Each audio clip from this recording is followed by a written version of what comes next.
Hey everybody, I miss you so much. Today we're going to be reading chapter 2 of Stone Fox, and I do have permission from HarperCollins Children's books to do this read aloud on YouTube. So chapter 2, Little Willie.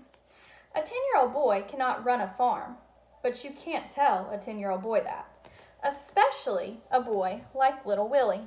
Grandfather grew potatoes, and that's exactly what Little Willie was going to do. The harvest was just 2 weeks away, and Little Willie was sure that if the crop was a good one, Grandfather would get well. Hadn't Grandfather been overly concerned about the crop this year? Hadn't he insisted that every square inch of land be planted? Hadn't he gotten up in the middle of the night to check the irrigation?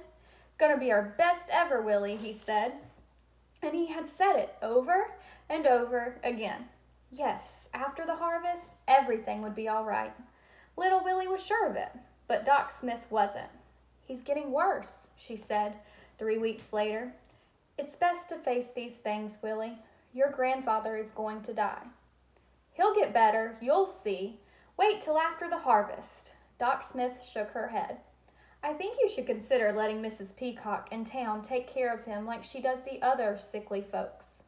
He'll be in good hands until the end comes." Doc Smith stepped into her wagon. "You can come live with me until you make plans." She looked at Searchlight. "I'm sure there's a farmer in these parts who needs a good work dog." Searchlight growled, causing Doc Smith's horse Rex to pull the wagon forward a few feet. "Believe me, Willie, it's better this way." "No," shouted Little Willie. "We're a family, don't you see? We gotta stick together." Searchlight barked loudly, causing the horse to rear up on his hind legs and then take off running. Doc Smith jammed her foot on the brake, but it didn't do any good. The wagon disappeared down the road in a cloud of dust. Little Willie and Searchlight looked at each other, and then Little Willie broke out laughing. Searchlight joined him by barking again. Little Willie knelt down, took Searchlight by the ears, and looked directly into her eyes. She had the greatest, greenest eyes you've ever seen. "I won't ever give you away. Ever, I promise." He put his arm around the dog's strong neck and held her tightly. "I love you, Searchlight," and Searchlight understood, for she had heard those words many times before. That evening, Little Willie made a discovery. He was sitting at the foot of Grandfather's bed, playing the harmonica. He wasn't as good as his grandfather by a long shot, and whenever he missed a note, Searchlight would put his head back and howl. Once, when Little Willie was way off key, Searchlight actually grabbed the harmonica in her mouth and ran out of the room with it. "Do you want me to play some more?" Little Willie asked Grandfather, knowing very well that Grandfather would not answer. Grandfather had not talked, not one word, for over 3 weeks. But something happened that was almost like talking. Grandfather put his hand down on the bed, with his palm facing upward. Little Willie looked at the hand for a long time, and then he asked in a whisper, "Does that mean yes?" Grandfather closed his hand slowly and then opened it again. Little Willie rushed to the side of the bed. "What's that? What's the sign for no?" Grandfather turned his hand over and laid it flat on the bed. Palm down meant no. Palm up meant yes. Before the night was over, they had worked out some other signals in their hand and finger code. 1 finger meant "I'm hungry." 2 fingers meant water. But most of the time, Little Willie just asked questions that Grandfather could answer either yes or no. And Searchlight seemed to know what was going on, for she would come and lick Grandfather's hand every time he would make a sign. The next day, Little Willie began to prepare for the harvest.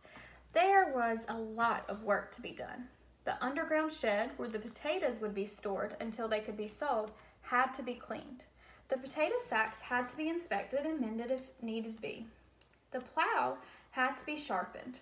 But most important, because Grandfather's old mare had died last winter, a horse to pull the plow had to be located and rented. It was going to be difficult to find a horse, because most farmers were not interested in overworking their animals for any price. Grandfather kept his money in a strong box under the boards in the corner of his bedroom. Little Willie got the box out and opened it. It was empty, except for some letters that Little Willie didn't bother to read. There was no money to rent a horse. No money for anything else, for that matter.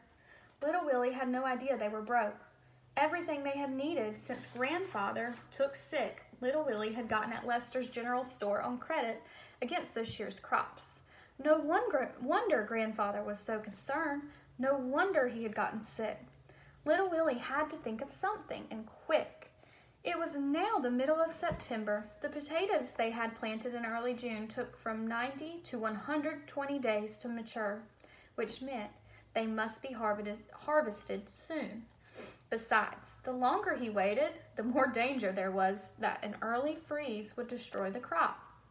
And Little Willie was sure that if the crop died, Grandfather would die too.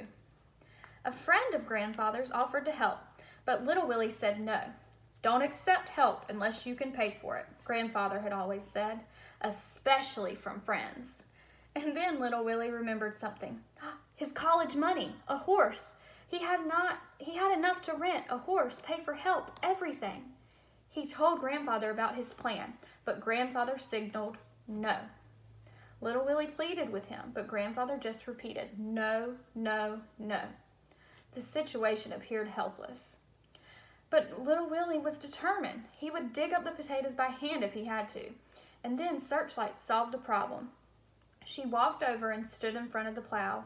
In her mouth was the harness she wore during the winter when she pulled the snow sled. Little Willie shook his head. Digging up a field is not the same as riding over snow, he told her. But Searchlight just stood there and would not move. You don't have the strength, girl. Little Willie tried to talk her out of it, but Searchlight had made up her mind. The potato plant grows about 2 feet high, but there are no potatoes on it. The potatoes are all underground. The plow digs up the plants and churns the potatoes to the surface, where they can be picked up and put into sacks. It took Little Willie and Searchlight over 10 days to complete the harvest, but they made it. Either the dirt was softer than Little Willie had thought, or Searchlight was stronger because she actually seemed to enjoy herself. And the harvest was a big one, close to 200 bushels per acre, and each bushel weighed about 60 pounds. Little Willie inspected the potatoes, threw out the bad ones, and put the rest into sacks. He then put the sacks into the underground shed. Mr. Leeks, a tall man with a thin face riding a horse that was also tall and had a thin face, came out to the farm and bought all the potatoes. Last year, Grandfather had sold the crop to Mr. Leeks, so that's what Little Willie did this year. We made it, Grandfather, Little Willie said, as tears of happiness rolled down his cheeks. See, Little Willie held up 2 handfuls of money. You can stop worrying. You can get better now. Grandfather put his hand down on the bed. Palm down meant no. It was not the crop he'd been worried about. It was something else. Little Willie had been wrong all along. So that was chapter 2. I'm going to ask you a question. What do you think is wrong with Grandfather? What do you think is wrong with Grandfather? Stay tuned for chapter 3. Bye.